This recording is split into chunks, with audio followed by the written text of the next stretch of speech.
Hey, what's up everybody?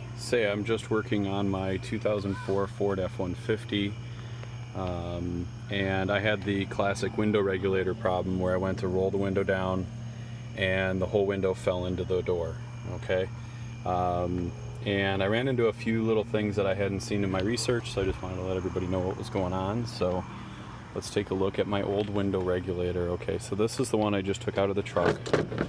Alright, so the motor goes in the air. Okay, now here's what breaks. Okay, this is what breaks. Here's the thing. It is this little plastic piece right here. Okay, now here's a good one. Okay, nice and carefully so we don't break all the plastic bits. Tougher to do holding the camera.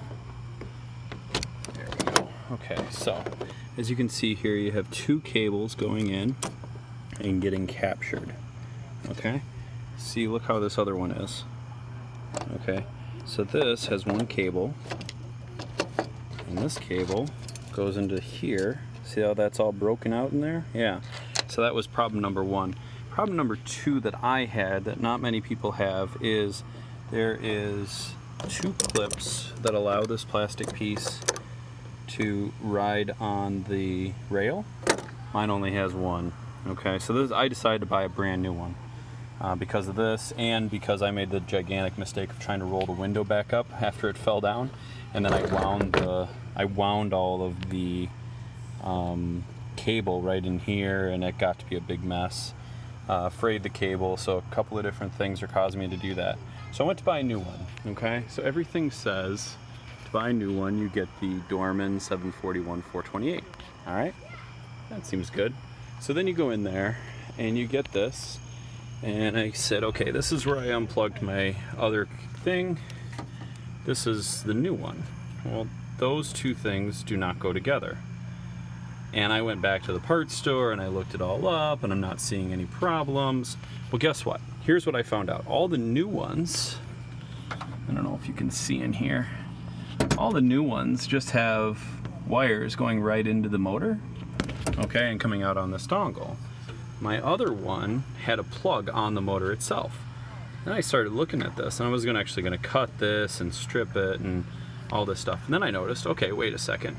There's another connector right here. This looks like the right shape. This is the right connector. And not only that, I'm like, okay, great. I'll make a little video. That will work out pretty well. I was trying to get it apart so that I could show you that these two are going to plug into each other. And as it turns out, you don't go in there to grab it. You actually have to take off the electrical tape, which I think is probably factory, and disconnect it from here. And lo and behold, now we have the good connector. So now I'm going to be able to plug those two together.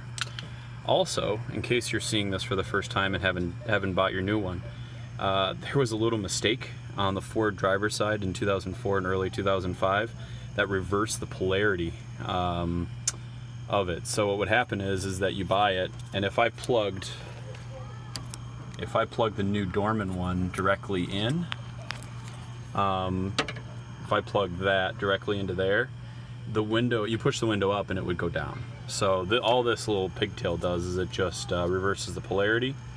But yeah, I thought that was really interesting. I didn't realize that really early window regulators had a connector on the thing, and that was really tough to find. So, mystery solved. Thanks. Bye.